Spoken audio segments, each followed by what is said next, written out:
Una manera de entender el proceso de aprendizaje de un niño es construir robots. Deb Roy. Los robots y la inteligencia artificial pueden ser herramientas magníficas para conocer la naturaleza humana.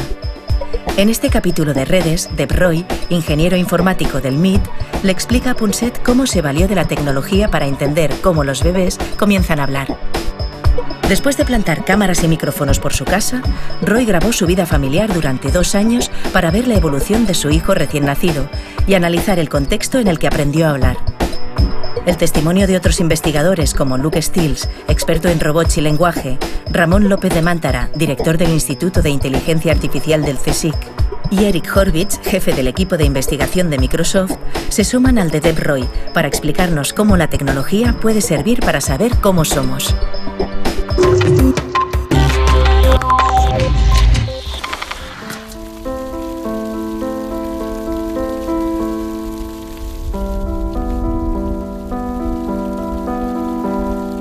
Mira que los hemos visto crecer, hacerse sabios, contestar demasiado a los mayores, yo qué sé. Pero lo que no hemos estudiado, o no habíamos estudiado nunca, son los procesos concretos por los que un niño aprende. Aprende su lenguaje, aprende su idioma, y todo ello con vistas a contar con un instrumento que le permita comunicarse más tarde con otros humanos, ¿no? Deb Roy es el director del Cognitive Machines Group de MIT.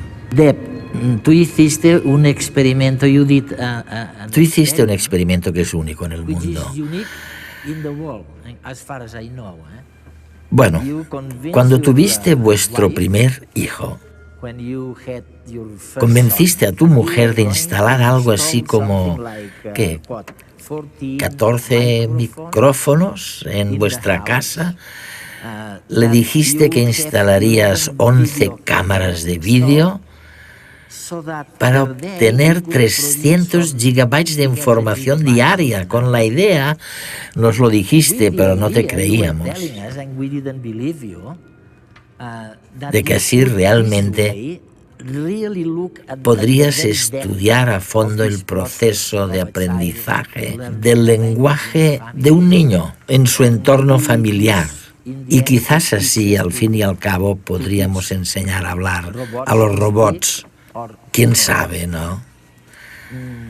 Antes de que me expliques los resultados del proceso del experimento, te voy a preguntar algo. ¿Qué representó para ti, a nivel personal, analizar a tu hijo de esta manera y obtener cientos y cientos millones de datos sobre cómo se las apañó desde que tenía 1 año para aprender a hablar?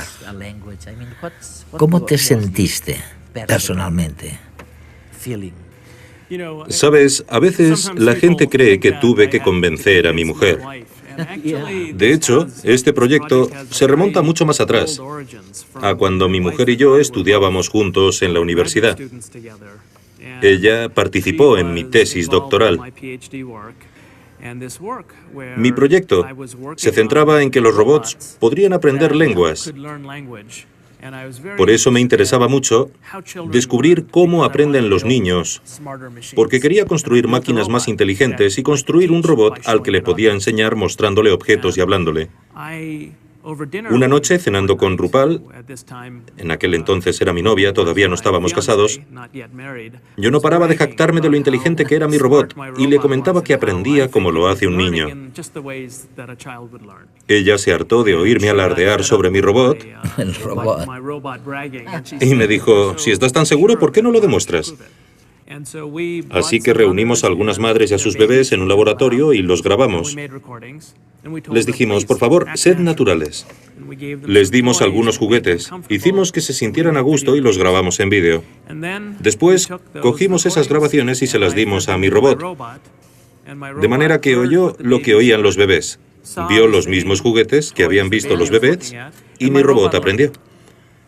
Esa fue mi tesis doctoral. Y el principio al que te aferras durante todo el experimento es el principio del aprendizaje a través de la acción. Así es.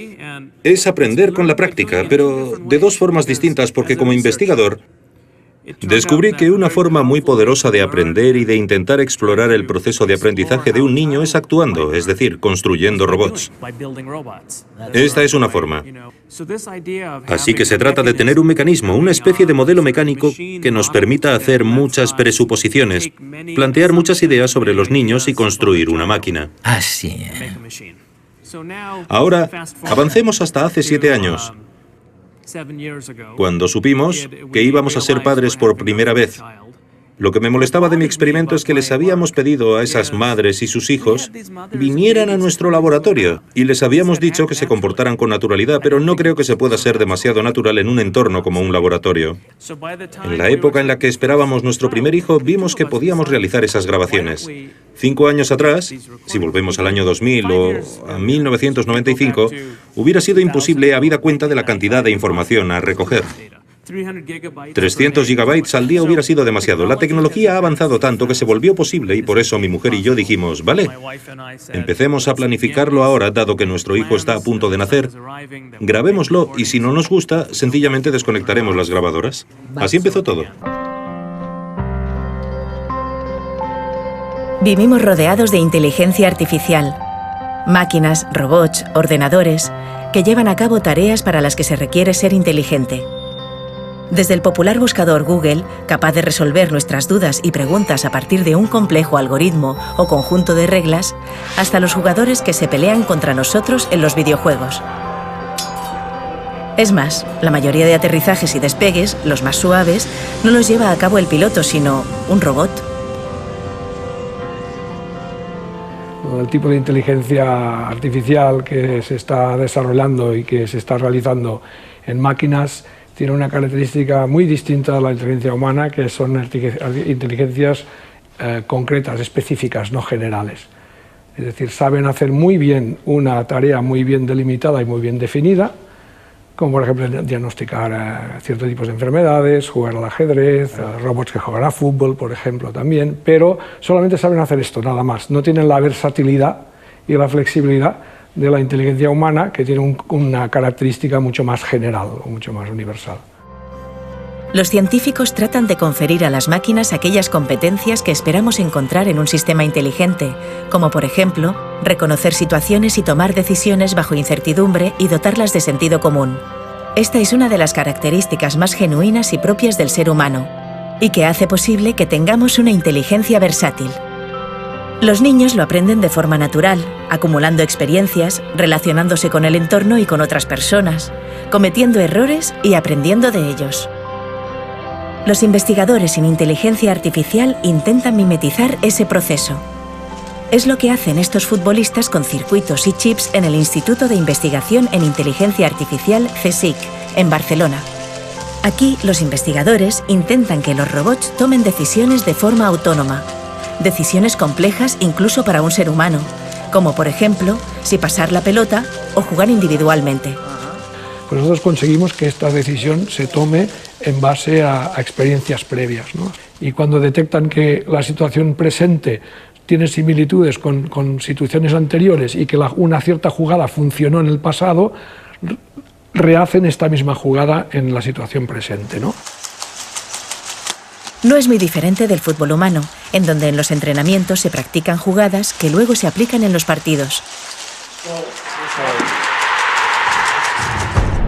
Uno de los ámbitos en que la inteligencia artificial está más avanzada es en los sistemas de razonamiento automático.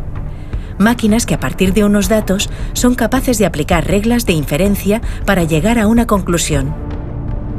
Esto se puede aplicar, por ejemplo, al diagnóstico de enfermedades. Puede que en el futuro, cuando vayamos al médico, este ya no sea de carne y hueso, sino robots capaces de decirnos qué enfermedad padecemos y qué tratamiento seguir. No obstante, este futuro provoca cierta inquietud. El avance de la tecnología nos ha dado miedo durante cientos de años. Miedo a perder nuestros trabajos, miedo a que las máquinas se rebelen contra nosotros como nos ha enseñado la ciencia ficción. Para Eric Horvitz, al frente del equipo de investigación en inteligencia artificial de Microsoft, la tecnología, en cambio, será la clave para mejorar el mundo.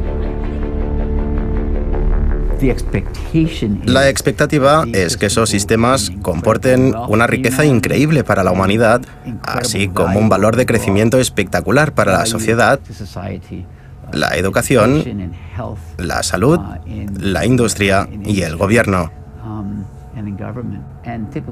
La tecnología suele conducir a un nuevo tipo de riqueza para toda la sociedad, que se reparte y se distribuye de diferentes maneras entre las personas a lo largo del tiempo.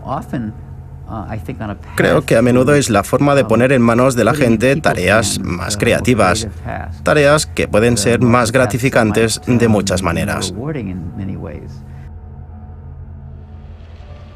Reunisteis tantos datos que necesitasteis una caja de herramientas, ¿no? Creo que la llamasteis algo así como análisis del movimiento, ¿no? Sí. ¿Y qué haces con eso? Veamos, si obtienes cantidades ingentes de grabaciones de audio y vídeo, son datos en estado puro. Ah, sí. Y no se puede apretar un botón que te dé la respuesta a partir de todos esos datos. Siempre me había interesado por la minería de datos, la inteligencia artificial, el aprendizaje de las máquinas. La modelización cognitiva. La modelización cognitiva. Así que iniciamos un programa de investigación para crear esa caja de herramientas. Teníamos 90.000 horas de vídeo, pero había algunos aspectos clave que queríamos extraer de la grabación. Por ejemplo, cómo se organizan las actividades cotidianas en casa. Por eso desarrollamos unas herramientas para efectuar el análisis del movimiento y averiguar dónde se encontraban las personas en la casa y extraer solo los datos relevantes desde el punto de vista de la ubicación de los sujetos. Y también pudisteis conseguir datos de los momentos en que se producían nuevos discursos, ¿no? Primero hicimos un sistema que podía escuchar las grabaciones e identificar las partes que contenían discurso humano. Luego desarrollamos otro sistema que escuchaba las características de las voces y decidía quién estaba hablando. Era una identificación del hablante. ¿Y los bebés? ¿Aprenden por repetición de palabras o aprenden de otra forma? Quiero decir... Sí, eso fue lo primero en lo que nos centramos después de transcribir el discurso. Era un problema muy complicado porque transcribimos 8 millones de palabras procedentes de los discursos, por lo que también inventamos nuevas herramientas para realizar las transcripciones del discurso hasta 5 veces más rápido que antes, pero, a pesar de todo, necesitamos la colaboración humana, personas que escucharan de un modo muy eficiente y automatizado. Mi hijo había aprendido muchas palabras después de cumplir 2 años, como cualquier niño que evoluciona con normalidad, pero lo más curioso es que sabíamos exactamente dónde se pronunciaron por primera vez cada una de las palabras que aprendió. De modo que ahora podemos plantear una pregunta muy interesante. ¿Cuál es el papel del entorno? La experiencia que vivió podría explicar por qué aprendió unas palabras antes que otras. Los ambientes en los que se desarrollan las actividades de la familia fueron claves para el aprendizaje del niño.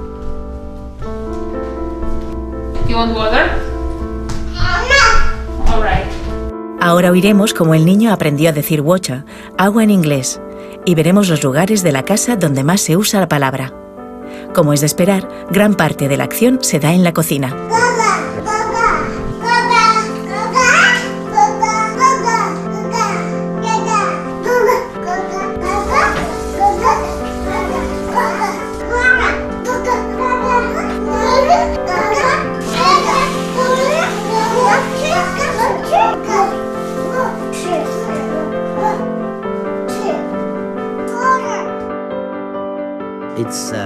Realmente es fascinante porque quizás podáis ayudar a los antropólogos y sociólogos a dilucidar la relación entre genética y entorno.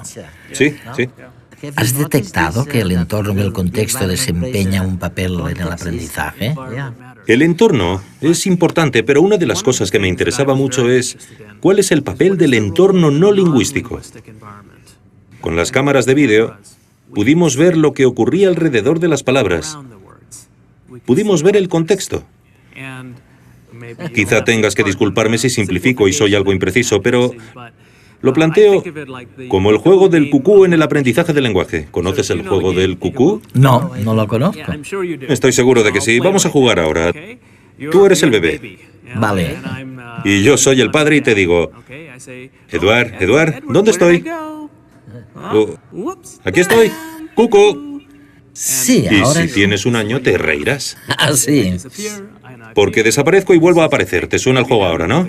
Es verdad. Porque en cualquier parte del mundo se juega este juego y la razón es que no necesitas el lenguaje para jugar al juego del cucú. La clave es esta. Cuando un niño juega al cucú sabe qué ocurre y no necesita palabras. Pero cuando juegan los adultos, hablan. Dicen, ¿dónde estoy? Oh, aquí. Sí. Esta es la clave del aprendizaje del lenguaje en un niño. Pues la palabra sí, o las palabras ¿dónde estoy?, cobran significado porque el bebé ya sabe qué está ocurriendo. La actividad es importante, el contexto es importante. Así que nuestro objetivo, al recopilar todos esos datos, era averiguar si era realmente cierto que el contexto es el andamio que permitía al bebé aprender a hablar. Y llegamos a resultados fascinantes. Por ejemplo, Pues que el carácter único del contexto en que se desarrolla la actividad es mucho más predictivo que el número de veces que un bebé, nuestro hijo, escucha una palabra. la actividad. Ah, La situación es mucho más predictiva que la frecuencia con que aparece una palabra. oye, es fantástico. Hemos aprendido algo más con este experimento. Quiero decir, por ejemplo, hemos aprendido algo sobre las ventajas de combinar las observaciones humanas con las ideas que tenemos sobre los robots. ¿Sí? Nos has dado el ejemplo de cómo tu hijo aprendió a decir agua. Era gaga o algo así, ¿no? Gaga de gaga agua. También es cierto que grabasteis Sí. 6 meses. Y después de ese tiempo, ahí es donde se ven las ventajas de tu experimento. Eso es. Quiero decir, de repente puedes concentrar en unos cuantos minutos Exacto. la historia de un año o de 6 meses. Es una trayectoria que literalmente no puedes ver. Así que se puede pensar en todos estos datos y tecnología como si fuera un microscopio que te permite ver cosas que tienes delante de tus propias narices. Así es. Pero que no puedes ver sin la tecnología. Entonces, realmente la ciencia se basa cada vez más en la técnica, en la tecnología, ¿no crees? Sí, totalmente. Creo que no solo es tecnología, también hace falta creatividad y personas que la interpreten. Pero con las nuevas tecnologías podemos literalmente ver cosas que no podíamos ver antes, recordar cosas que no podíamos recordar antes y hacer cálculos y observaciones que están más allá de nuestra vista y oído y de nuestros sentidos.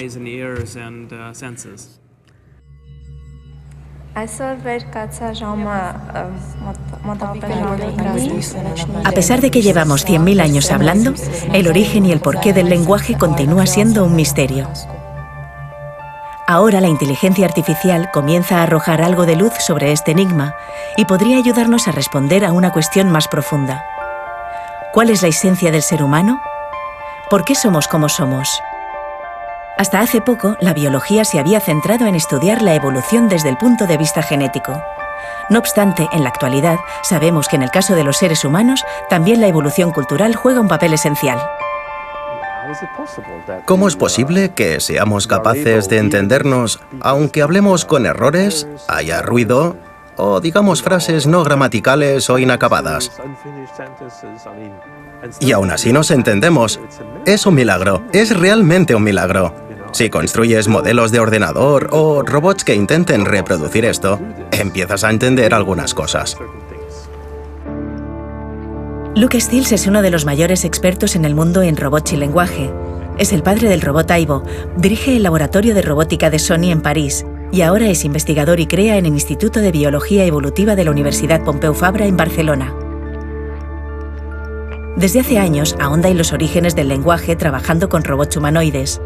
Mediante modelos robóticos, trata de hacer aproximaciones a esa evolución cultural. Sus descubrimientos pueden contener la clave para entender cómo el cerebro desarrolló la capacidad más importante y genuina que tenemos, el lenguaje. Primero, frente a un espejo, enseña a los robots a tomar propiocepción, la capacidad de saber la posición de cada parte de sus cuerpos, algo que los niños hacen de forma instintiva. A continuación, sitúa a uno frente a otro para que aprendan a comunicarse y generen su propio lenguaje. Asocian aquello que aprenden nuevo a lo que tienen almacenado y establecen relaciones entre redes.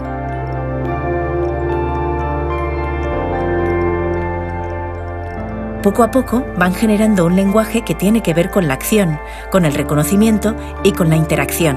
Seguramente sea un primer paso para entender por qué hablamos. Solo cuando comienzas a construir modelos concretos computacionales y operativos, empiezas a entender cuáles son los problemas reales. Es entonces cuando puedes decir cuál es el cableado que debe encargarse de esas funciones. De otra forma, pero son las mismas funciones, procesa la misma información. Y eso mismo es aplicable al lenguaje. No tenemos ninguna pista acerca de cómo se procesa el lenguaje en el cerebro. No lo entendemos.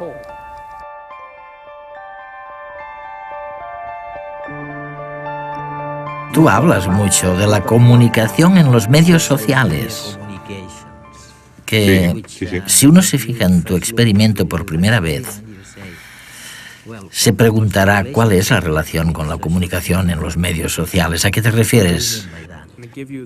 Si piensas en todo lo que hicimos en casa, fue como una especie de microscopio para estudiar nuestras comunicaciones privadas. Y pensamos, ¿por qué no transformarlo en un telescopio y mirar el mundo en su conjunto? No vamos a poner micrófonos y cámaras en todas partes, pero no lo necesitamos porque la gente habla públicamente a través de los medios sociales, Twitter, Facebook, Google+, los blogs.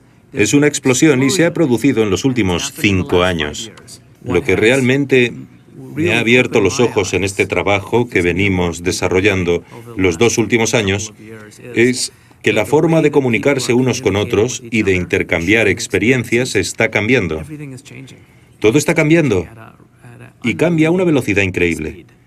Lo que ocurre ahora es que hay toda una generación de niños que han crecido con lo digital y no lo ven como algo nuevo y emocionante, sino como algo tan normal.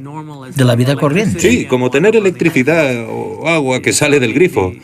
El ritmo acelerado, la rapidez con la que todo cambia es alucinante.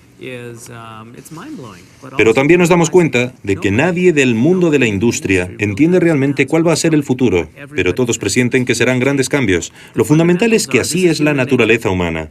Nos encanta hablar, compartir experiencias, conectarnos. Necesitamos conectarnos socialmente. Y ahora tenemos todo ese ámbito tecnológico que nos permite dar rienda suelta a nuestro instinto natural de una forma totalmente distinta. Es gracioso porque el sistema educativo va a cambiar muchísimo por esto. Sí. Quiero decir, recuerdo que cuando era pequeño lo inteligente era estar solo. Quiero decir, si salías con amigos te decían que perdías el tiempo. Sí, Tenías que estudiar tú solito. Había muy poco contexto social. Actualmente, en cambio, sabemos que es la mejor manera de matar nuestras neuronas nuevas. Pienso que tu pregunta lleva implícito el interrogante, ¿cuál es la unidad organizativa correcta y más eficiente? Si nos fijamos en lo que ocurre en un ángulo de 360 grados, en general, debido a las redes, veremos que estamos cada vez más conectados. Los gobiernos, la industria en general, el mundo está más interconectado.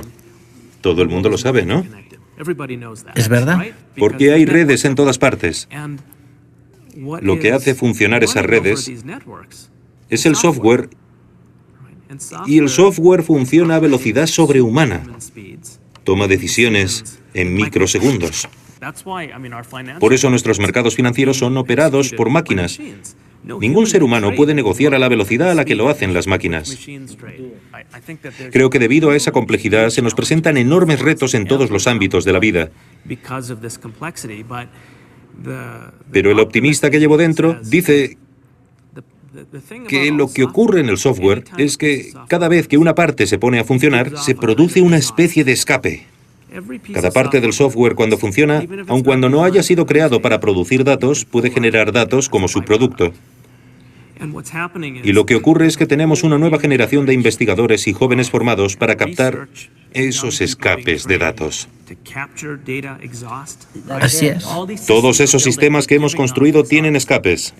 Y a medida que los captamos y aprendemos a ver patrones en esos datos, creo que nos adentramos en un nuevo tipo de ciencia para comprender la organización humana, que nos permitirá recuperar el control de alguno de esos ámbitos en los que la complejidad se ha convertido en una especie de muro, en una especie de barrera.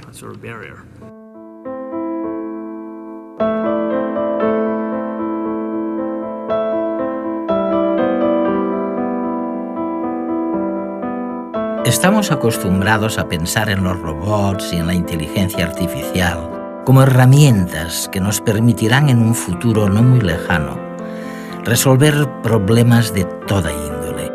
Y ciertamente lo harán, pero no pensábamos en estos avances tecnológicos como un espejo en el que mirarnos a nosotros mismos. ¿Qué otra cosa es lo que ha hecho Deb Roy con su maravilloso experimento? La tecnología se ha transformado en una manera de profundizar en la naturaleza humana, en una especie de microscopio que nos permite ver lo que sucede realmente todos los días delante de nuestras narices sin que nos demos cuenta. Quienes hemos sido padres y abuelos podremos entenderlo mejor que nadie. Vemos a los niños crecer y les ofrecemos un I+D gratis durante muchos años, sin darnos cuenta de que el entorno y el contexto juegan un papel fundamental en el aprendizaje. Y eso hoy no lo sabríamos sin el trabajo pionero de Deb Roy.